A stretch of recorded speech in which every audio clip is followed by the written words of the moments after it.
Hi అండి, అందరికీ నమస్కారం అండి. ఫ్రెండ్స్, మనకి ఇప్పుడిప్పుడే మరొక బ్రేకింగ్ న్యూస్ అప్డేట్ అయితే రావడం జరిగిందండి. అది కూడా ఆర్టీసీ బస్సుకు ఘోర ప్రమాదం, పరిస్థితి చాలా దారుణం అంటూ మనకు ఒక బ్రేకింగ్ న్యూస్ అప్డేట్ అయితే వచ్చిందండి. అయితే ఇందుకు సంబంధించిన పూర్తి వివరాలు అయితే తెలుసుకుందామండి. ఎక్కడ ఏంటి అనేది వీడియో ఎక్కడ స్కిప్ చేయకుండా చూడండి ఫ్రెండ్స్. అప్పుడే మనకి పూర్తి సమాచారం అయితే అర్థమవుతుంది. ఇక ముఖ్యంగా వీడియో నచ్చినట్లయితే ఒక లైక్ చేయండి ఫ్రెండ్స్. లైక్ చేయడం వల్ల మనకు తెలిసిన ఇన్ఫర్మేషన్ మరికొంతమందికి అయితే రీచ్ అయ్యే అవకాశం ఉంటుంది.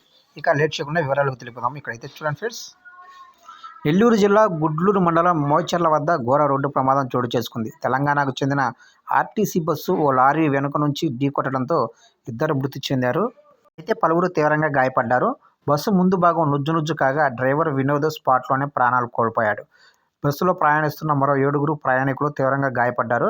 క్షతగాత్రులను ముందుగా కావలి ఏరియా ఆసుపత్రికి తరలించారు. అనంతరం మెరుగైన చికిత్స కోసం నెల్లూరుకు తీసుకువెళ్లారు. ఎందుకంటే మొత్తం మీదుగా నెల్లూరు జిల్లా గుడ్లూరు మండలం మోచర్ల వద్ద అయితే ఈ ఘోర ప్రమాదం అయితే చోటు చేసుకుంది. అయితే తెలంగాణకు చెందిన ఆర్టీసీ బస్సు ఓ లారీని వెనక నుంచి ఢీకొట్టడంతో ఇద్దరైతే ప్రాణాలు కోల్పోయారు. అయితే దీనికి సంబంధించి డ్రైవర్ ముందు వైపు ఉండడంతో డ్రైవర్ అయితే స్పాట్లో అయితే చనిపోయినట్టుగా మనకు ఒక అప్డేట్ అయితే రావడం జరిగింది ఫ్రెండ్స్.